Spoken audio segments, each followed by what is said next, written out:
Thưa các bạn, hôm nay mình sẽ hướng dẫn cho các bạn một vài tip để làm sao chọn được một chiếc xe second hand ưng ý. Và những cái tip này không những hỗ trợ được cho các bạn nam mà ngay cả đến các bạn nữ cũng cảm thấy rất là easy cho việc chọn một chiếc xe second hand ưng ý theo ý mình. Nhưng trước hết thì mình cũng nên lưu ý là dù sao đây là xe cũ, do đó nó không thể được perfect và bóng bẩy từ cái body cho đến nước sơn hay là mọi thứ như một chiếc xe mới. Còn lại thì mình sẽ hỗ trợ các bạn một cách tối đa để làm sao có thể tìm hiểu được thông số kỹ thuật và cũng như mọi thứ của xe để tìm được một chiếc xe hợp với ý bạn. Nó cũng khá là ổn.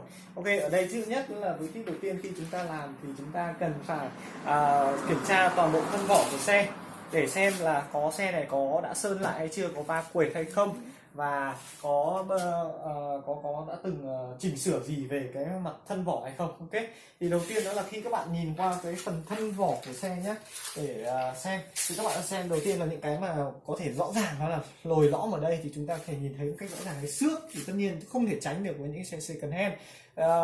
Thì các bạn có thể sờ qua đây. Okay, các bạn có thể nhìn, nếu như với một chiếc xe mà nguyên bản và hoàn thiện thì các bạn nhìn thấy là lớp khuôn xe nó rất là thẳng phẳng và không thấy một cái gợn gì nó lồi lõm là cái bất thường.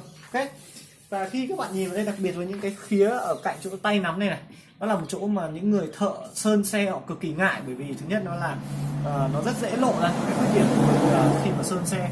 Ví dụ như ở đây đôi khi bạn sơn nó sẽ có những cái giọt nó đọng lại nó xung quanh những cái thành này thì bao giờ nó cũng sẽ lộ ra, và khó có thể tránh được. Tất nhiên với những thợ lành nghề thì mình không nói. Ok, còn với những người có sơn qua hoặc thứ gì đó thì thường hay bị lộ những vết đó, hoặc là ở ngay những phần thân vỏ như vậy. Hoặc các bạn có thể dùng ngay chính bản thân tay của bạn, các bạn lúc mà đi qua chẳng lẽ xem, bạn chỉ cần lướt vào cái sờ này, bạn thấy những gì nó gợn lồi lên chứng tỏ là có vấn đề. Ok, còn thứ hai đó là khi mà các bạn kiểm tra vào đây, các bạn tay có thể gõ xung quanh thành. Lý do tại sao mình nói gõ xung quanh thành, bởi vì với những cái xe bình thường khi bạn gõ thì thường tiếng nghe rất là đều. Thế còn bỗng dưng nó có một tiếng khác lạ thì chứng tỏ là nó có vấn đề gì đó, có thể là chỗ này nó đã từng bị móp lồi lõm gì đấy, thì người ta họ bả lại xung quanh đây và sau đó họ sơn lại. Thì những cái chỗ mà bỗng dưng họ bả lại như vậy thì nó sẽ có tiếng khác. Thì tất nhiên đã là second hand thì không thể tránh được, nhưng ít nhất thì các bạn cũng có thể nắm được là chúng ta đã hiểu qua một chút về cái chiếc xe này. Ok, kèm theo đấy thì chúng ta sẽ đi vòng quanh xem là bumper này có vấn đề gì hay không này, đó, có va chạm va quệt gì không. Chúng ta ấn thử, nếu như mà có vấn đề thì cái xe này đôi khi nó sẽ lộ rất rõ, đó là những cái bumper này nó sẽ rung, hoặc là nhiều khi nó cảm thấy nó lỏng thì chúng ta đã từng bị đông đít hoặc làm sao móp, thì hiển nhiên là các bạn có thể nhìn thấy được rồi, đúng chưa? Thì các bạn khi kiểm tra những cái đó thì các bạn nhìn xung quanh, các bạn có thể nắm được ngay. Ok, đó, tìm nghe qua cái khe này, đây các bạn có thể nhìn ngay chính cái xe này vậy là chứng tỏ nó cũng đã có một va chạm rất nhỏ, là nó bị lộ ra cái đường như thế này nha. Đó, thêm nữa đó là về cái cánh xe này. Khi các bạn nhìn qua này, tất cả những cái gioăng cao su này nó cần phải trông nó thật là đẹp, mà nó không có dại. Cái dại có thể nhìn trông nó rất là có vẻ gì đó, những cái gioăng như thế này. Bạn nếu như là những cái loại mà người ta thay cái cánh cửa hoặc thay cái gioăng này thì đấy, hoặc là đã từng đâm va chạm vào, thì những cái gioăng này họ mua ở bên ngoài nó không phải là gioăng nguyên bản. Thường khi người ta thay thì người ta thay những cái loại rẻ tiền hơn thì không phải nguyên bản. Còn không nói với những người chủ mà chăm sóc xe thật là tốt thì họ sẽ mua những cái là nguyên bản thì không nói làm gì, và thợ chính thì không nói làm gì. Nhưng với những cái xe mà người ta tiết kiệm tiền thì họ thay vào những cái gioăng những cái gioăng cao su không phải nguyên bản, thì các bạn sẽ nhìn thấy là những cái vết cắt nó cực kỳ là lộ liễu, tại vì nó không phải là nguyên bản đó, nó không đúng cái khuôn của cửa, họ lắp vào cái đó là họ cắt bằng kéo hoặc các thứ gì đó là lộ ra rất rõ ràng. Cái thứ hai là với những cái xe mà nó đã bị chỉnh sửa cái gì điện hoặc là cái gì đó ở bên trong cái bảng táp lô xe này, thì điều đầu tiên các bạn nên thử này, lúc mà giờ là lý do tại sao cầm vào cánh tay bạn rung thử. Ok, rung thử với những cái xe nó đã từng bóc cái này ra để họ sửa nhé, thì bao giờ khi họ bóc ra cũng thấy họ bị gãy những cái gioăng, giống như kiểu như những cái nẹp nó kẹp vào bên trong cái táp lô này thì nó sẽ bị gãy. Và khi gãy thì tất nhiên họ đôi khi không có đủ cái nguyên bản, hoặc là những thợ ẩu thì họ không lắp đủ các cái mắt đó, đâm ra lắp như này thì các bạn sẽ thấy nó bị rung này, là bạn hiểu cái xe này đã từng sửa cái gì đó bên trong này, có thể là cái này nó lại va gãy thì đâm ra nó phải thay cái bảng táp lô và nó lắp vào, đâm ra cái gioăng này nó không phù hợp được với lại cái bảng táp lô này. Ok, thì nó lộ ra ngay. Những điều này mình đã thường hay đi xem của bên Car Sale, Car Dealer, thì các bạn có thể kiểm tra, bạn sẽ thấy rất hay gặp những trường hợp đấy, là bạn có thể hiểu được là nó làm cái điều gì đó với xe. Bên cạnh nữa các bạn hãy nhìn xung quanh cái thành xe này nhé. Đấy, các bạn sẽ thấy toàn bộ cái thành xe này. Đó, nếu như mà sơn đôi khi nó cũng lộ ra, sơn nó cũng lộ ra xung quanh những cái chỗ viền con gioăng cao su để bóc ra, nhiều người họ ngại, nó công nó mất nhiều thời gian, hoặc là ngay chính những cái bóp vít này nó cũng sẽ lộ ra rất rõ ràng như vậy nhá. Đó là về cái sơn xe. Bên cạnh đó thì bên trong này, bao giờ xe nào họ cũng có một cái người ta gọi là cái số VIN, giống như kiểu số chứng minh nhân dân của cái xe. Nó sẽ có toàn bộ số xe này, thì cái số này sẽ giúp cho các bạn, đặc biệt là những bạn bên Úc, có thể kiểm tra được xem là nó có là bị finance hay không, nó có bị đâm hay va chạm hay không ở bất kỳ đâu, thì cũng phải dựa vào số VIN này. Nó thường sẽ dán ở xung quanh đây, hoặc là táp lô trước của cái cửa sổ. Thì trong nữa mình sẽ chỉ cho các bạn, thì nếu như mà có sơn thì bao giờ một là cái miếng VIN này họ sẽ bóc ra này, họ bóc ra, họ sơn xong bắt đầu họ dán lại, thì nó có thể nó sẽ bị xi dịch, hoặc là bản chất cũng nhiều khi bóc cái này ra bị vỡ thì người ta sẽ không dán lại được nữa, thì các bạn sẽ thấy có đôi khi có những cái miếng như vậy nó sẽ bị lộ ngay ở đây. Okay. Ngay cả cái thành cửa ở đây các bạn sẽ thấy nhé. Đó, rất là rõ ràng để mà các bạn có thể tìm hiểu đây. Ví dụ như cái này đấy, thấy là có thể trước đây nó đã từng bị bong rồi, nhìn này, thấy không? Đó, là chứng tỏ là bên trong này chúng nó từng kiểm tra một cái gì đó và nó bị mất một cái gioăng bên trong, bạn thấy chưa? Đấy, đây là cái này rất là rõ ràng nhá. Nhưng phần dưới này thì vẫn ok, chứng tỏ là ở đây nó đang thiếu một cái gioăng nhá. Nếu một hoặc hai cái gioăng đó thì chúng ta không biết, nhưng ít nhất thì chúng ta nắm được sơ bộ về cái xe. Bên cạnh đó này, bây giờ chúng ta xem này, chúng ta mở cái tapo lên nhá. Đấy, chúng ta mở tapo này. Nhớ nha, là các bạn phải dùng cái que này nhá, đừng cậy và giữ tay để cho chắc. Ok, chúng ta sẽ tìm xem xung quanh thành xe. Nhìn kỹ những cái móp này này, những cái gioăng của hai bên ống đèn này nhá. Đấy, nếu như nó đã từng va chạm ở hai bên góc thì những cái này thông thường sẽ là gãy. Ok, gãy không phải nguyên bản thì nó sẽ lộ ra ngay chỗ này, nó có thể gãy này, cố gắng vào, hoặc là tìm cách nào đó họ điều chế này. Tất nhiên nếu như thay cái mới thì chúng ta không nói, nhưng ở đây mình đang muốn nói là tìm cách đấy, là nhìn thậm chí cả những cái gioăng như thế này. Đây các bạn nhìn cả hai bên đó, các bạn chỉ tưởng tượng như một cái nó họ chừng va sang hai bên hông, cái này gãy thì mắt này sẽ lộ ra ngay nhé. Bên cạnh đó chúng ta sẽ nhìn sâu vào bên những cái khung này, khung xung quanh này. Tôi nhìn qua thì tất nhiên là nó chỉ hỗ trợ cho các bạn đây, kể cả gioăng này đây, những cái gioăng đằng trước này. Đấy. Nếu như mà có va chạm thì tất cả những cái này nó đều có thể bị gãy hết và lộ ra liền. Okay. Mình đã từng nhìn những cái xe nó bị lộ như vậy. Thì nếu như hoặc cái phần khung này, nếu như có va chạm đằng trước thì phần khung này nó sẽ hơi méo. Tất nhiên họ có thể gò lại, nhưng nó có dù sao nếu như tinh ý thì các bạn có thể nhìn ra. Và nếu như kể cả có sơn lại hay không nữa thì thường đa phần ở chỗ góc này này, đấy, bao giờ nó cũng sẽ lộ ra, sơn hoặc đánh bóng nó cũng sẽ lộ ra những cái bột đánh bóng hoặc là bột sơn gì đó, nó hay lộ ở chỗ góc này, tại vì đôi khi họ không thể rửa được hết những cái điều đó. Và những gầm khung này xem là nó có bị giãn hay là bị méo, hay là đôi khi cái cảm giác thấy có miếng hàn hiếc gì đó, thì nếu như miếng hàn các thứ tất nhiên thì hàn thì còn là tốt, nhưng đôi khi các bạn mà thấy mà nó có quá lỏng lẻo thì thôi xong rồi. Ok, bên cạnh đó thì bây giờ chúng ta đến phần lốp nha.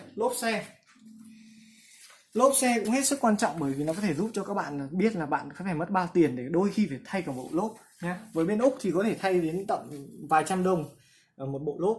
Thì khi vào một xe thì ở bên Úc thì chúng ta hay dùng, bạn có thể dùng đồng 10 sen của Úc. Ok, đồng 10 sen là nhớ này, đầu số 10 nhá. Thì ở đây có một cái rãnh, bao giờ cũng thấy xe nào nó cũng có một cái rãnh thẳng đây. Đấy, rãnh thẳng ở bên trong này.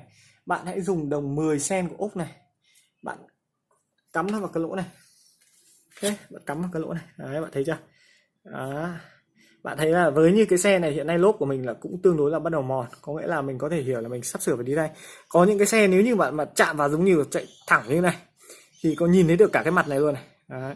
Thì có nghĩa là xe nó quá mòn rồi, bạn cần phải thay lốp khẩn cấp, bởi nó rất nguy hiểm khi bạn đi đường trường, đi phóng đường cao tốc, nó sẽ rất là trơn và nguy hiểm. Như thế này là khá là cũng tương đối là mòn. Còn nếu như mà xe nào mà nó chạm được đến cái mốc đầu 10 này, ví dụ như này, sâu như này, thì chứng tỏ xe đấy là lốp khá là ổn, lốp mới.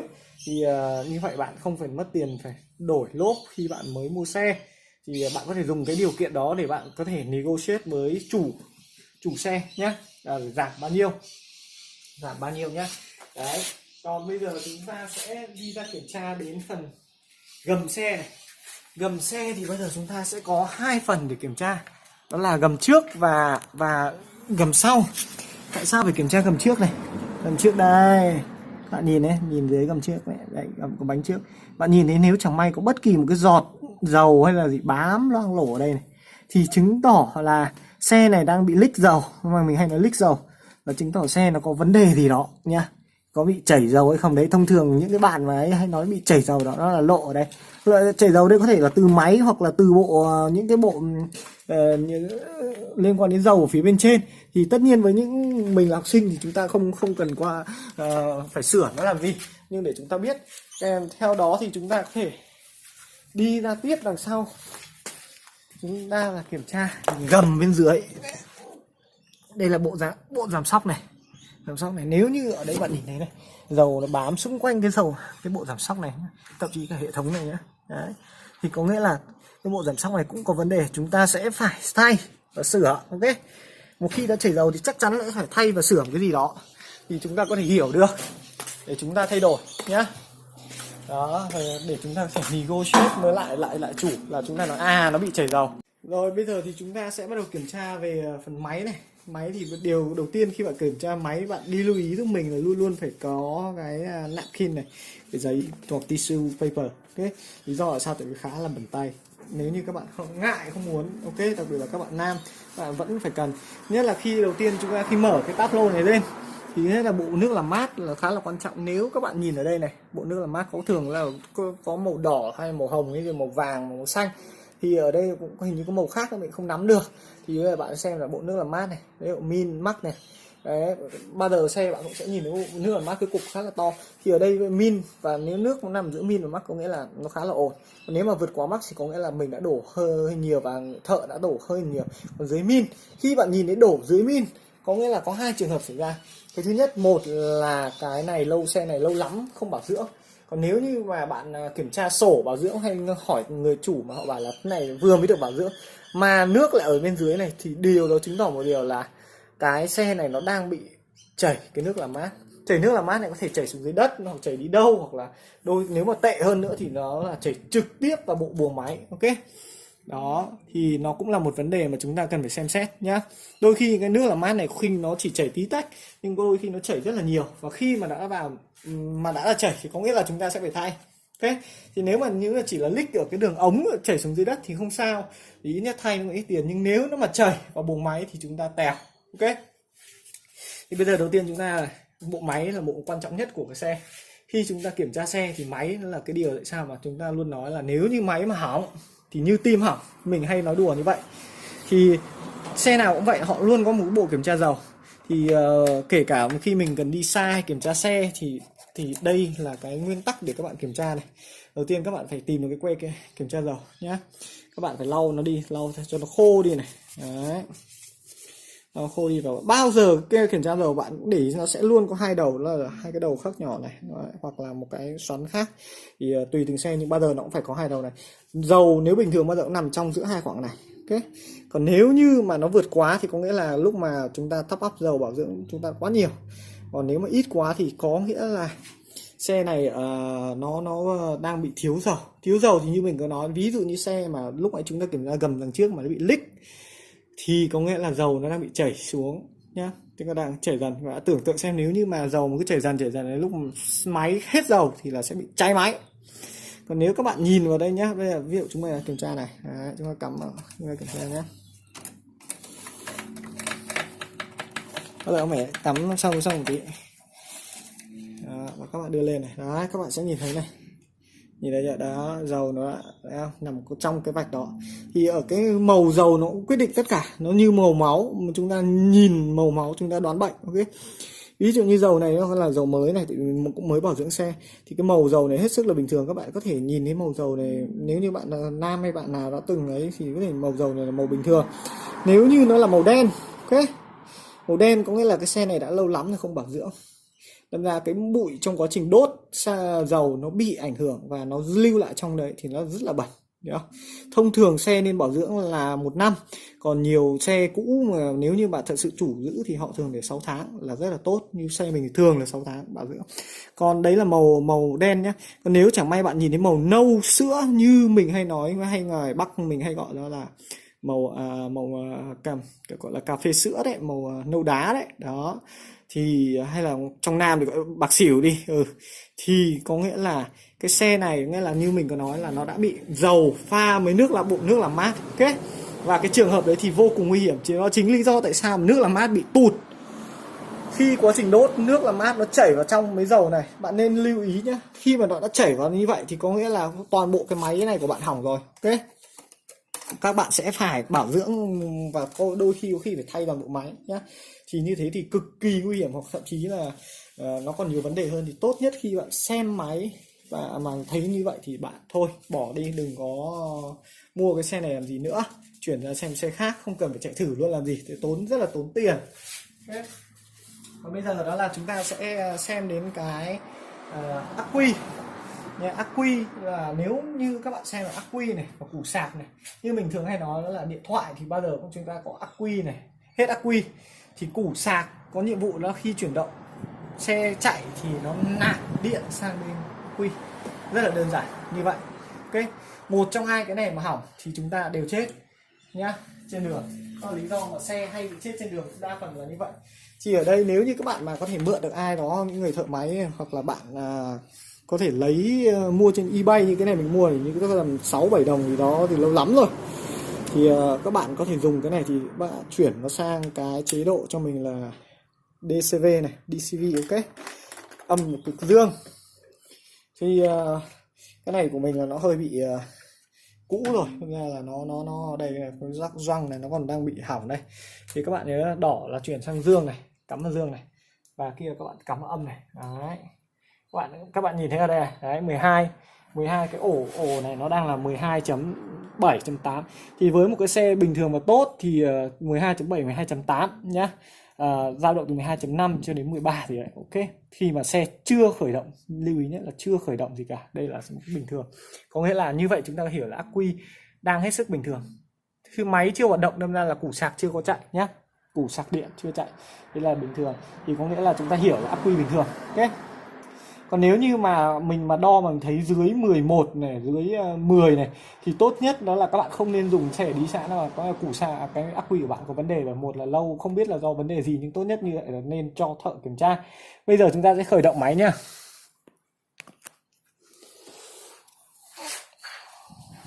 Các bạn sẽ thấy sự khác biệt khi chúng ta khởi động máy này.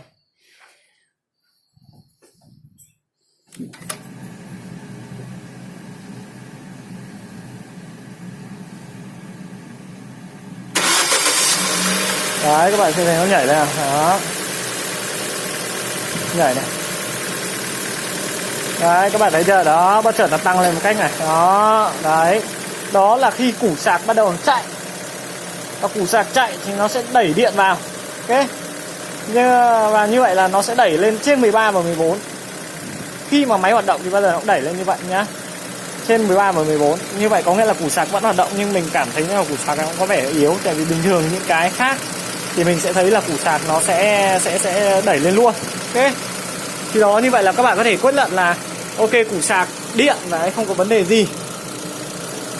Ít nhất là các bạn đã giảm được khá nhiều tiền trong cái việc đó rồi. Nếu như mà chẳng may có vấn đề thì thôi các bạn cũng có thể nắm được là xe này có vấn đề về củ sạc cái máy gì đó. Đó, thấy chưa? Và đấy là phần về kiểm tra về gọi là máy với điện. Tất nhiên nếu ắc quy có vấn đề thì cũng phải tốn tiền rồi. Và bây giờ là chúng ta sẽ kiểm tra đến phần gọi là phần thử nha.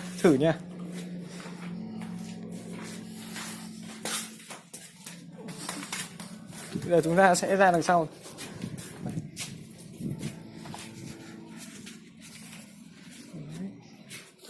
Đây này, lý do chúng ta cần thêm một cái này nữa này, cần thêm một cái giấy này, chúng ta sẽ để chọn bằng giấy sạch này. Đó, chúng ta sẽ để vào đây, ok, để chúng ta xem. Và chúng ta cần phải nhờ một người bạn, luôn phải nhờ một người bạn nhé, đạp cái đê ga mạnh cho anh ấy.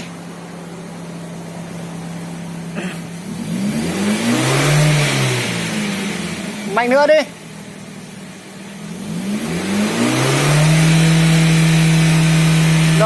Rồi đó, bạn đề đấy. Với những cái xe mà nó bị gọi là máy nó đang hơi có vấn đề thì nó sẽ phun ra đây, đôi khi nó phun ra đây rất nhiều dầu.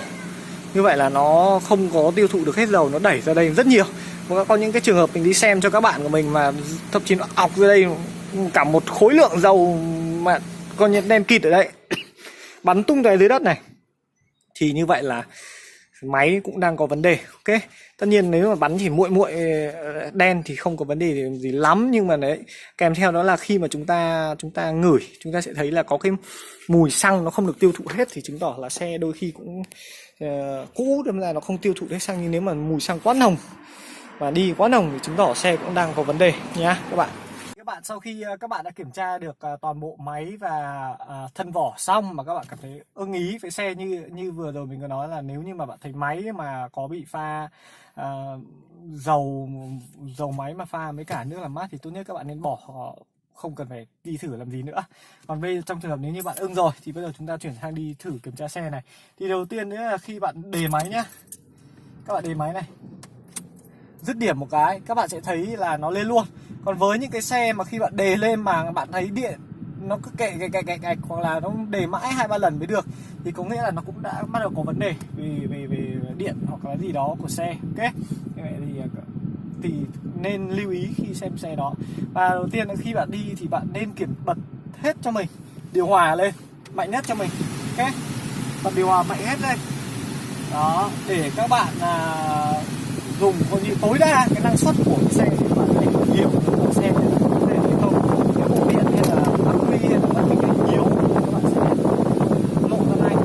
Và khi lên test xe các bạn nên chạy khoảng đường nhất khoảng tầm 5 km hoặc là 15 phút để nó, nếu như xe có vấn đề thì xe có thể bị chết máy hoặc là biết được. Và nhân lúc này bạn kiểm tra luôn về xi nhan này kiểm tra luôn cả còi này đó, nếu như mà còi mà hoạt động rồi xi nhan các cái đèn là lúc này bạn kiểm tra luôn này, làm quen với xe. Sau đó các bạn bắt đầu hạ xe xuống, các bạn đi. Khi các bạn lùi xe nhé, và nếu như các bạn thấy mà xe tự nhiên nó máy nó kêu hoặc là nó giật hoặc là kêu chít hoặc là cái gì đó, nghĩa là xe nó đang bị sao.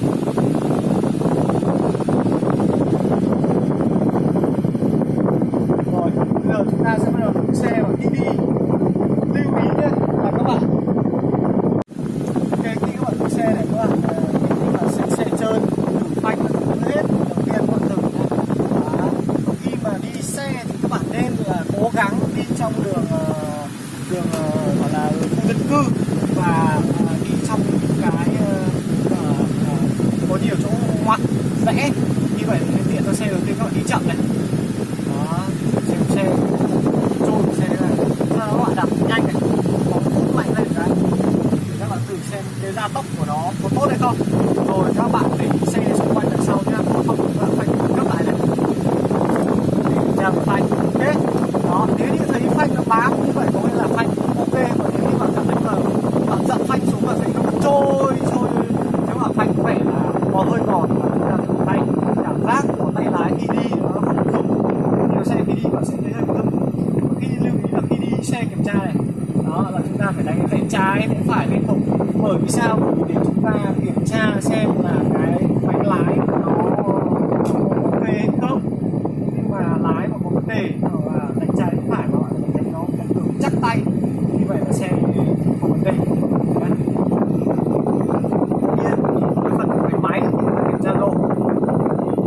Đây là kiểm tra xem xe trái phải, chúng ta đi trái phải đi qua